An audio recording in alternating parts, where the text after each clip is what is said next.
Hey, everyone buckle up, because I'm about to break down one of the wildest political showdowns Washington's seen in a hot minute. This ain't just some petty Twitter beef or a soundbite gone wrong. Now, this is the kind of story that makes you sit up, grab your coffee, and wonder how deep the rabbit hole really goes. I'm talking about President Trump taking a cheap shot at Representative Jasmine Crockett on live TV, only to get hit with a comeback so calculated, so loaded with receipts, it left the whole country shook. Let me walk you through this step by step, like I was there watching it unfold, and trust me, you're going to want to hear every detail. So, picture this, it's a Tuesday night, and we've got a town hall broadcast live across 3 major networks. The topic, economy and education. You know the usual stuff, federal spending, bipartisanship, blah, blah, blah. But then out of nowhere, Trump goes off script. He leans into the camera voice, getting that sharp edge, and just unloads. Honestly, some of these so-called representatives, people like Jasmine Crockett, I don't even think they understand the bills they're voting on. We're sending folks to Washington who can't even read a budget, let alone balance one. Boom. The room freezes.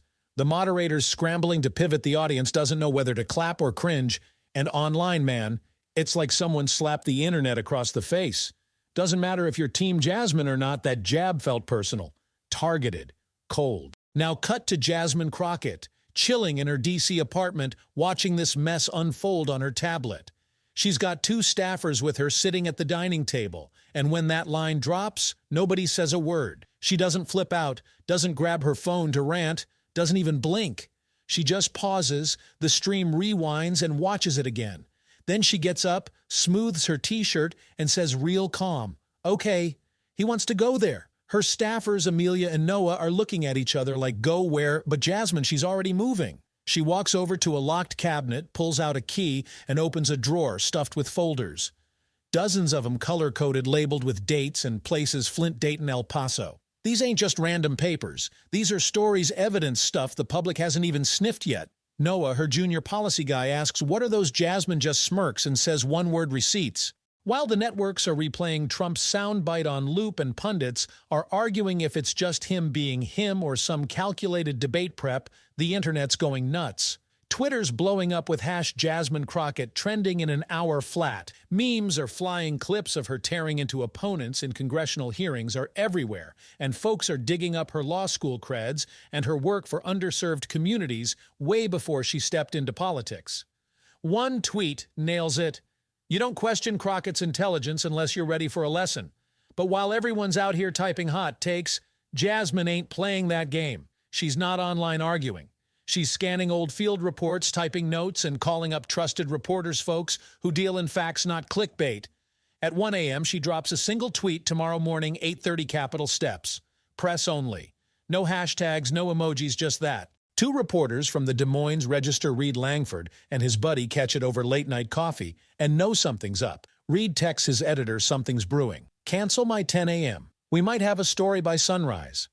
Speculation's running wild. Is she resigning, dropping a fiery speech challenging Trump head-on? Nobody knows, but here's the thing, Jasmine's been ready for this. Capitol Hill's never quiet, but past midnight, it's got this eerie hum. In her suite on the 4th floor of the Cannon building, though it's all hands on deck. Every lamps on her team of 5 is huddled around a beat-up conference table, papers everywhere like a crime scene. Amelia, her comms chief, is pacing by the window, whispering into her phone, "Yes, I get the risk.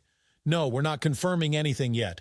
Noah's stacking email printouts with federal logos, timestamps, initials, pushing his glasses up, voice shaky from too much coffee, saying, "If these are real, we can trace the hold orders back to late spring." Jasmine, cool as ice at the head of the table, just says they're real. She's marking up docs with a highlighter, seeing patterns nobody else catches.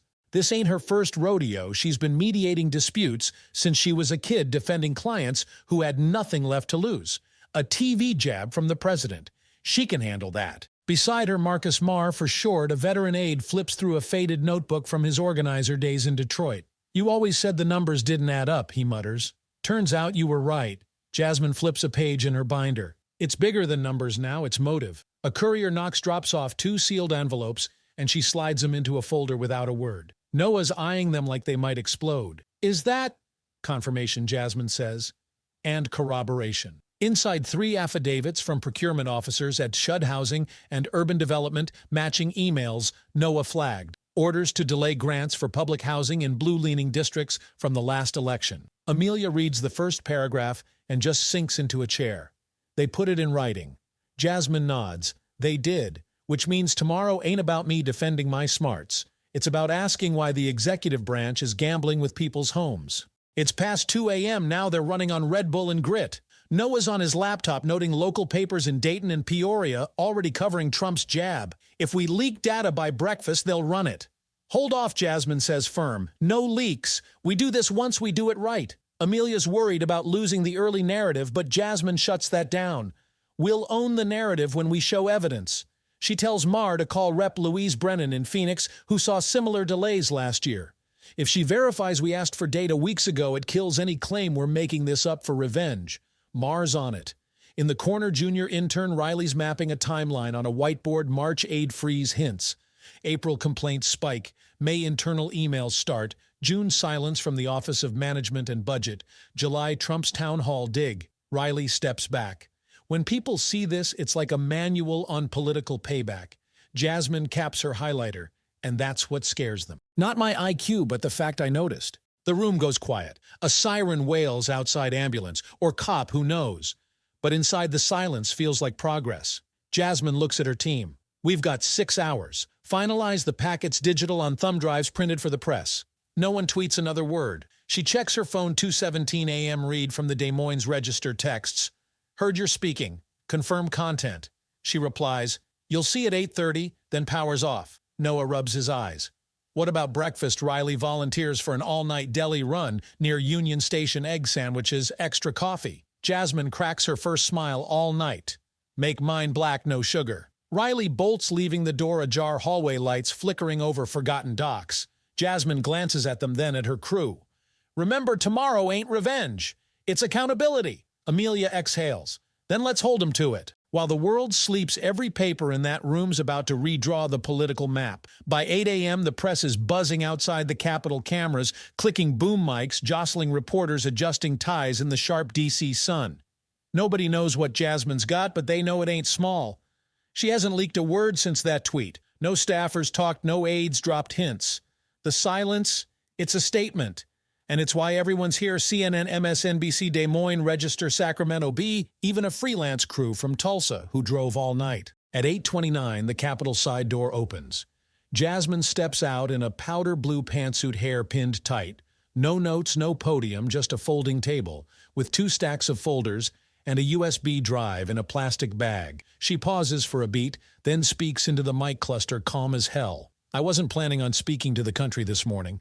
But when the president publicly questioned my intelligence, I had 2 options: react emotionally or respond with what I've been holding for nearly 6 months. She holds up a folder. This contains internal memos, emails, and statements from government officials tied to federal housing aid delayed, diverted, or blocked in at least 7 states.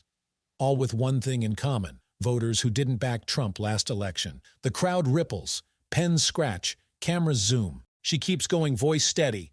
These ain't opinions. These are dates, signatures, budget codes. You'll see documentation showing aid stalled in districts like Ohio's 3rd, Arizona's 7th, Pennsylvania's 12th. Not from red tape, but strategic obstruction. She pauses, letting it sink in. For months, my team and I reviewed every case. I asked quietly, filed requests, followed the chain of command. Got nothing but silence. Reporters are typing fast. Reed from Des Moines whispers to his intern she brought proof. She actually brought the damn proof. Jasmine looks up. This ain't just about housing. It's about power, using federal resources to punish communities. Retaliation dressed as bureaucracy. And the president's comment last night that just gave me permission to stop being quiet. She grabs the second folder. This has names of folks who knew who signed off. Some still in the administration, some gone. One provided a whistleblower letter outlining how aid was weaponized against American citizens. The front row's dead silent now. Even local crews stop filming B-roll to listen. She sets the USB drive down. This has digital backups. Every file's shared with Congress, both parties. I got nothing to hide. If the president wants to question my capacity, he can start by explaining why his administration played games with basic human needs. She stares into the CNN camera, voice low. This ain't about me. It's about accountability. I'm not angry. I'm prepared. That's the difference. Then she turns, walks back inside, and vanishes. The press loses it. Questions get yelled unanswered. Reporters sprint to Van's phones buzzing, tweets flying. Network anchors cut in from commercials. Even pundits who mocked her last night are reading her PDFs now. Inside the Capitol in a break room, Jasmine leans on the sink, sips water, exhales. Amelia steps in. You were right. Silence weighs more than shouting. Jasmine doesn't smile, just stares out at the press trucks on Constitution Avenue. She doesn't need to say more. The words are out on paper in the cloud and inboxes. They've got their own weight. But this ain't the end. By noon, the docs are everywhere. Cable news anchors are stunned reading memo quotes like discretionary delay in target zip codes and hold until further instruction from OMB in all caps. Social media's got screenshots of signed emails spreading faster than journos can verify, but they're real and they're ugly. By 12:35 p.m., a mid-level HUD employee confirms a signature to a CBS producer. By 1 p.m., the Boston Globe verifies 2 emails Jasmine cited timestamps matching her team's delay map. It ain't just delays now, it's intent. In Milwaukee, a grandma, Darlene Wright, whose housing grant was frozen 8 months, is on the Journal-Sentinel's front page, holding Jasmine's folder hands trembling. In Bakersfield, a single dad, Tyrell Kingston, tweets a pic of his decaying apartment wall. Now I know why we didn't get funds. They punished my zip code because we didn't vote their way. Folks nationwide are realizing this ain't just a story. It's their story. Jasmine's quiet approach hits harder for it. No shouting, no rants, just truth laid out like a lawyer's closing argument. Clean, methodical, undeniable. Back in her office, Amelia's inbox is drowning. Jazz 67 media requests in an hour. NBC, NPR, BBC, BuzzFeed, Miami Herald, Dallas. Morning News, even Rolling Stone. Jasmine on her desk edge scans a text from an unknown number. Noah peeks. Good or bad? Not sure, she says, showing it. I have something you didn't include. Been waiting for the right moment. Think it's now. No name, just an attachment from Toledo OH. Looks like someone's ready to talk, she says, forwarding it to Noah. Then her phone rings, unknown number again. She answers. Congresswoman Crockett, this is Reporter Genevieve Morales from Pennsylvania. You did the damn thing. We've been screaming into the wind and you just cut the engine. Jasmine pauses. Genevieve, a sharp, moderate Republican, ain't one for fluff. Appreciate that. You calling with support or to distance yourself, I'm calling, 'cause I sent your office a packet. Same freeze in 2 counties here since last spring. None of us had the guts to say it like you. When the next hearing comes, I'm sitting next to you. They hang.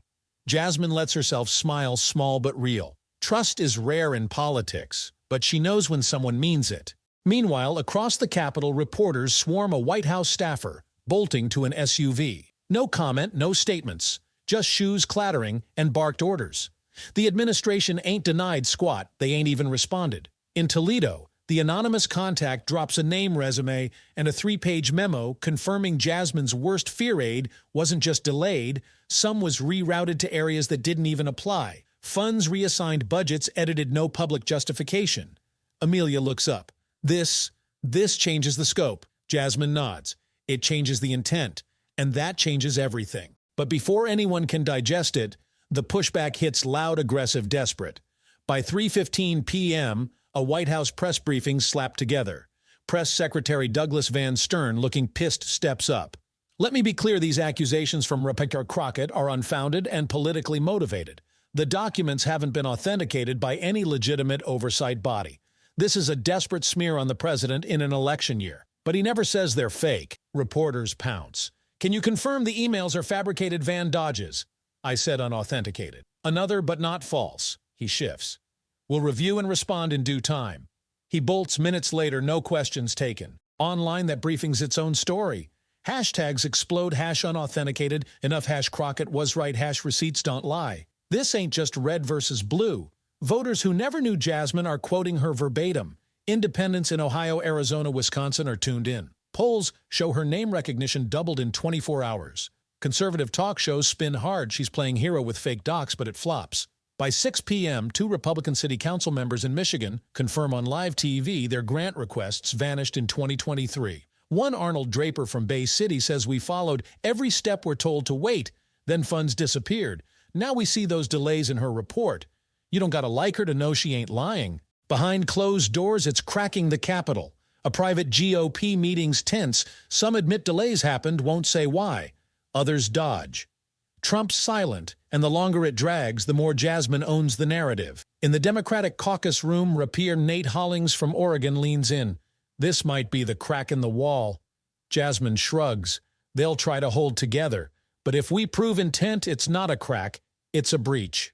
She eyes names in the Toledo memo, half still in office. Mar whispers one's up for confirmation next week. Jasmine stays quiet, rereading a line instructions came from someone who didn't want a paper trail, but they slipped once. That sticks. Later in a quiet Sacramento station interview, no lights, just a mic, she says, "We keep talking sides, red, blue. This ain't about sides. It's about whether we still believe our government's gotta work for everybody. That's the real kicker. This story ain't over. The docs, the delays, the intent, it's all out there now, and the reckoning's just getting started. Stick around, because Washington's about to feel the heat like never before," Leanne had said, but nothing comes. Jasmine had promised to follow up. And she had. When she returned to D.C., she pushed for answers. That's when she began to see it, requests that had vanished without a trace. Aid packages approved, but never sent, contracts rerouted with no explanation. The thing was, no one wanted to talk about it. Her own colleagues told her it was probably clerical glitches in the system. They said, "Don't go chasing ghosts." But Jasmine wasn't chasing ghosts. She was chasing patterns. She'd filed dozens of FOIA requests. Most were delayed, some denied entirely. But when responses finally arrived, she started to build the case quietly, deliberately, like a lawyer preparing to prosecute someone who thought they were too big to touch. Still, the fear was real, because once you started to accuse the executive branch of using federal funds to reward or punish voters, you were playing with matches in a room full of gas. Back in her Dallas office, she opened the same worn notebook. The entry from that day in Flint was still there. Leanne E., March 14th, Unit B. No repairs in 9 months. Gas leaks, water off 3 times, says neighbors across town. Received assistance within 6 weeks. Same application, different outcome. That entry had started it all. Now Leanne's story was one of dozens being picked up by national outlets. Her eviction notice had resurfaced in one of the documents Jasmine had released. The timeline matched perfectly. Aid requests had gone silent after local officials flagged the area as low priority due to unfavorable voting trends. Amelia walked in holding her tablet. "They're losing control of the story." She said conservative outlets are contradicting each other. First, they said the docs were fake. Now they're saying maybe the delays were just unfortunate miscommunication. Jasmine didn't look up. "They'll try everything, even threats." Amelia asked quietly. There was a pause. "We've already had a staffer followed in Maryland," she added, "and I just got an anonymous text saying we don't know what we're stirring up." Jasmine nodded slowly, processing. "They're scared. That means we're close." Her phone buzzed, another missed call, this one from a blocked number. She turned it over, screen down. Amelia crossed her arms. "You think they're going to try to shut this down from the top?" "I think," Jasmine said, rising to her feet.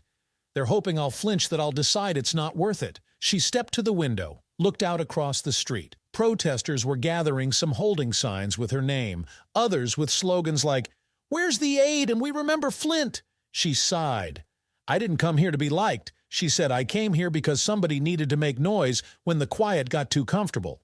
Mar walked in with a folded piece of paper. "New message from the whistleblower. They're willing to talk, but only in person."